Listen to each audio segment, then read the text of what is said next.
Hi guys. So it's anong araw ngayon, Dad? Wednesday afternoon. Andito kami sa South Mall Cinema. Waiting. Ano kami, 2:15 pa yung 2:15 pa yung aming panonoorin. At manonood kami ng panonoorin natin? Manonood kami ng Aquaman. Ayan, Aquaman, first showing day.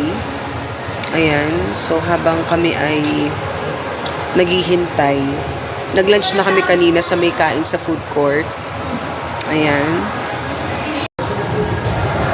So while waiting, Dunkin Donuts, coffee. Anong laman ng isa? Tapos nag-donut tayo dito. Ito yung laman. Daddy in the house.